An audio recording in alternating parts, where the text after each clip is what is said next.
follows. So this is either, I mean, if you took it from here, you're definitely having a take profit on this trade, right? Oh, sorry.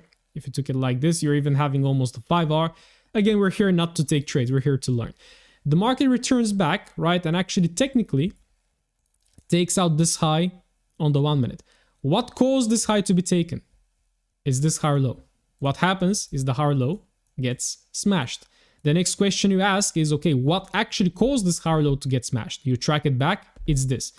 Do we have a clean OB in this example? Not really. Okay, so how you can draw this one is you can take this candle, because this is the candle that was engulfed, or what you can do in this case is go 2 minute. Right, go 2 minute. And there is a slightly better candle, which is still bearish. Then you can go 2 minute. No, 3 minute gets a little bit bigger. Okay, so again, experiment with it. Find the time frame that works best for you. Personally, I'm going to take it like this. The market comes in. It came in right there. Take the trade, save stop loss of 3 pips, and a massive rundown. Right?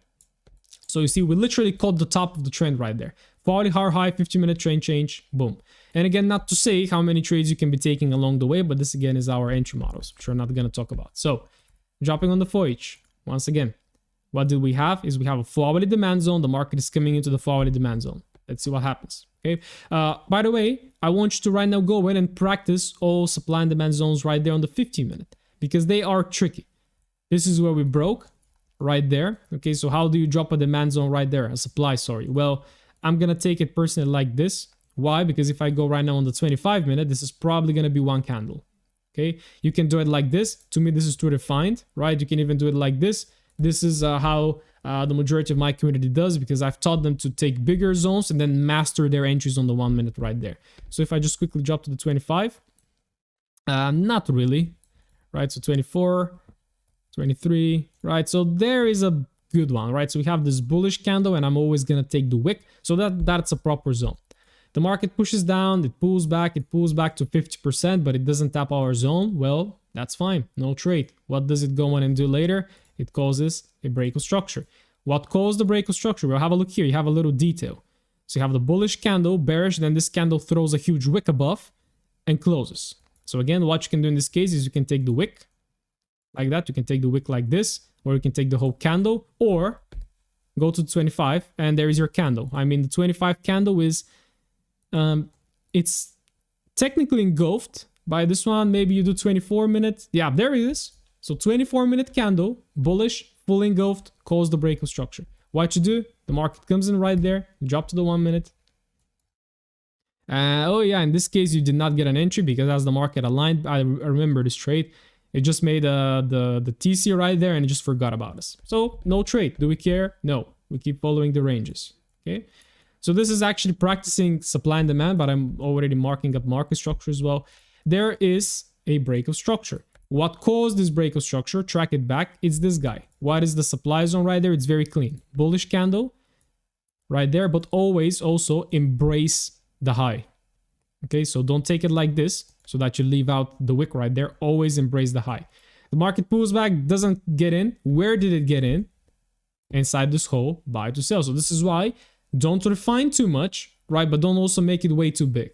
So I try to find the happy medium, which in this case, if you drop to the 25, it's going to be the 25. This, or you can catch even the bullish candle, which is what I would do personally.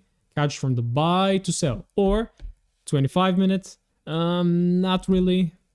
There you go. 25 golden. Sorry, 24 golden. Massive drop lower. That's the supply zone, but the market did not come in. Okay, so right now we are in a 4-hourly demand zone. So what you have to be looking for is for the 15-minute to become bullish. Let's see if it actually does. There it is. 2-minute became bullish right there. That was a tricky price action right here because it caused the high, then it caused the trend change right there. So it's getting a little bit tricky. So I think we play a little bit more. Yeah, so there it is, right? So we have this massive expansion higher. Then the question you actually have to ask is what caused this expansion higher? And I think I took a long from here because this is what caused the expansion. Okay, so we have a structure break right there. This is also, I have additional rules that I'm not sharing with you. Those are for my private program because we also have the valid ranges rules, and usually a valid range is also going to determine a valid supply and demand zone. In this case, it was this guy. So what I did is I dropped to the 1 minute. Did I take a trade here or did I miss it? Because it tapped, it pushed up. Yeah, then I was looking for a 1 minute entry right there and it did not. Okay, so maybe I took, yes. So this is, I took this trade, by the way. This trade like this. Why? Because again, we were bullish on the 15 minute, the market came in. This is where we aligned bullish. So how, again, in this case, how do I drop my zone, right?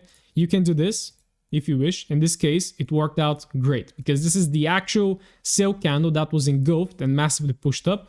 So if you want to, 2-pip stop loss, beautiful. What I do is, again, I spot where is the sell. There it is, right? Then take the Gann box if you wish. In this case, again, perfectly 50%. But how I entered is, I think I entered a little bit higher. I mean, something like this. And I think that was a stop loss. Oh no, that's a take profit. Okay, I'm probably confusing the trade, but this is Friday. Yeah, so I took this trade. Yeah, so it looks like it's a TP. I don't even remember. But there it is. Simple trade. Bullish 15 minute, 1 minute aligned. We find where it aligned. Boom. 3R. But I think, yeah, later... Yeah, it actually went quite nice, this one. So why don't I remember this trade? I don't know. Doesn't matter, right? We just found it, which is pretty good. What the market does later is if I just actually